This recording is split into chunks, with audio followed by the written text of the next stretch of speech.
Well, like any training, everything's new, and I don't care how good you are or what you've flown in the past. Everything's a new environment, and you can stump the dummy in every new environment. So, what we did, it was a 6 month course, Wow. and it was a long course, and part of the reason for that was, as I recall at the time, their syllabus, they only had one syllabus, and it was for B course or basically people right out of pilot training. And so we had to go through the same course as seasoned pilots, which really wasn't fair to us because there was a lot of stuff they could have skipped, but that was kind of the only syllabus they had. So we were in Wichita. The training was down in Dyess Air Force Base down in Abilene, Texas. So 6 months, basically you went down there, and the first 5 months were academics. You never flew the airplane. Really? Never flew the airplane the whole first 5 months. So you got 5 months academics, and it's like every course in the Air Force, they give you the stack of books like this high, and you're never going to read through all that. I don't care if you had 3 years. I mean, so you did the best you could. You went to classes. They threw in some simulators, towards the end, getting ready to fly, obviously, and as I recall, and then the last month, the 6th month, they had you scheduled to do 12 rides. Right. That was a lot. It seemed like. Yeah. But you had to do all the contact rides, orientation rides, and then the pattern rides, and all the different types of training were broken up in those rides. There were some guys that they only got like 6 or 7 rides. The airplane would break. They never got it done, and they had to ship us back. If you went over 6 months in our Air Force, if you went over 6 months, it was considered a permanent change of address. Really? So you got paid differently, and so they kept us just inside the 6 months, so they didn't have to give us a PCS move. Oh yeah. So we were just TDY. So in any event, that was kind of the gist of the training. A totally new environment because the guys up front, there was the pilot in the left seat, the co-pilot in the right seat. Because we had all been instructors, we were there and we learned both seats. Kind of like in the airlines, you got the captain and you got the first officer. Well, we learned both seats.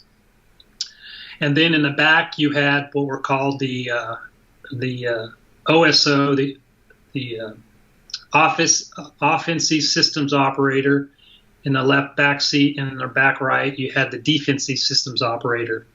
So to us, it was like, wow, this is just like the fighters, except it's broken down and everybody does each little thing individually. And the guys up front basically take off, put the gear up, fly it, put the gear down, and land. We really didn't do anything. It didn't seem like. I mean, then the other thing, obviously, is the air refueling. We flew it to the tanker and got there, sat there, got stable, and took the gas. But yeah, it was just so compartmentalized, and everybody was doing their own thing, and I don't mean this in a bad way, but because at the time it was much better. It was a big advance over the B-52 as a bomber, but for us, it was a step back in time, and it was just like, wow, we miss our fighters. We did everything in the fighter as a single operator in an hour and a half that you would do in this thing in maybe 3 hours or 4-hour mission, and it took 4 guys to do the same thing. So the OSO, the guy in the back, pretty much ran the offensive part of the aircraft. When we got in it at Dyess, we didn't even have maps up front. We didn't even know where we were necessarily going. You would brief it, you would see it on paper, but they didn't even want you to have maps up in front. They didn't want the pilots to. The guy in the back steered the aircraft. It was all coupled up to the terrain following system. He steered it to the targets. He dropped the weapons. He steered it off the targets. You could be at your IP, the initial point, to the target, and you as the pilots up front, and again, I don't mean this in a bad way, but it was just the way it worked, you could see the target was over here at, let's say, 10 o'clock, and we're going straight. And the guy in the back, they can't see out. They've got little portal windows down below their seat, and they'd have to get out of their seats to even see. I mean, I felt really sorry for them because they're just stuck in the seat looking at these screens. Yeah. But he was steering the aircraft to the target, and you could say, hey, dude, I don't know what your radar is looking at as a reflector as far as, putting the symbology on the target, but the target's at left 10 o'clock. And you up front, you really couldn't do anything. He's back there, I envision madly, like we would in radar laydowns in the F-16 trying to find the offset. And he's probably back there trying, where's that? Why can't I see it? Because he's telling me up front we're not pointed at the target.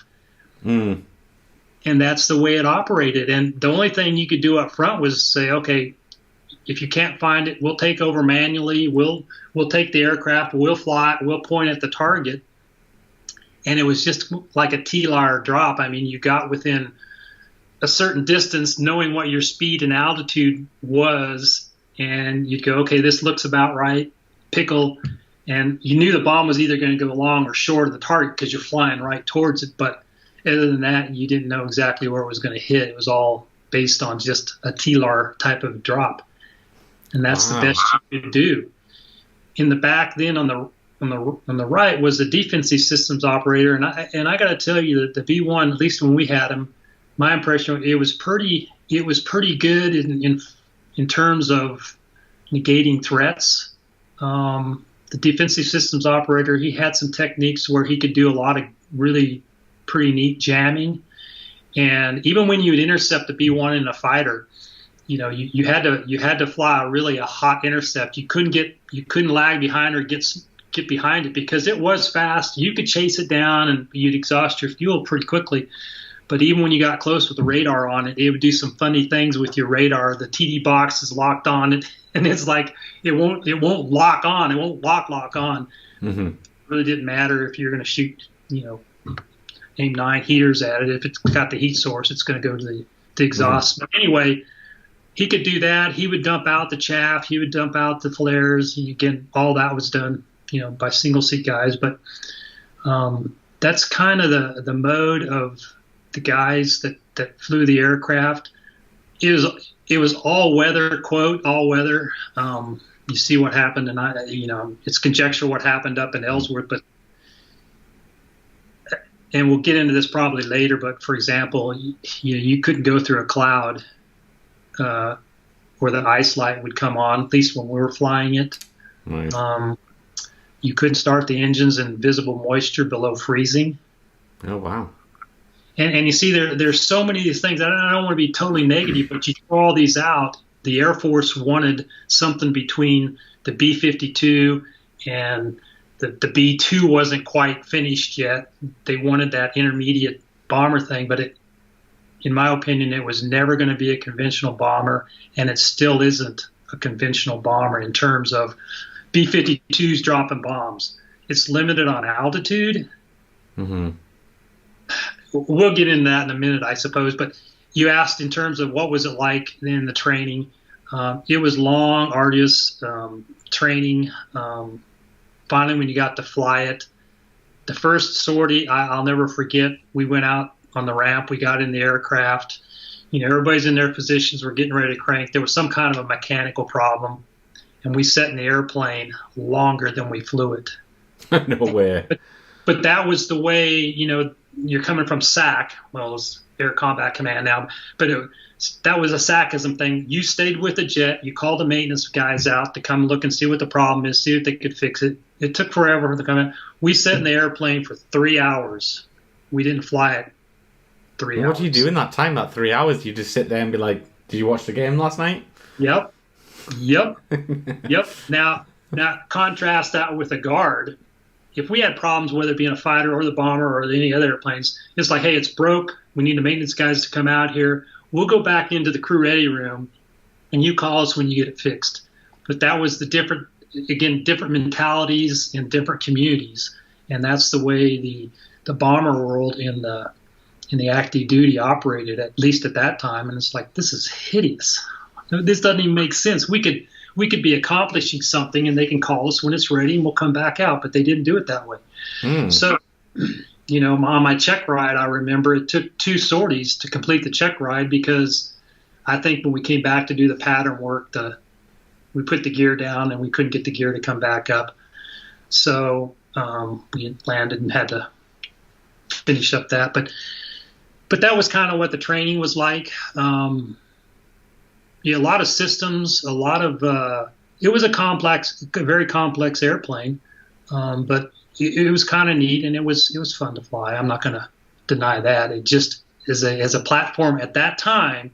Now we'll talk about later on, but at that time it was not a very good platform as a conventional bomber.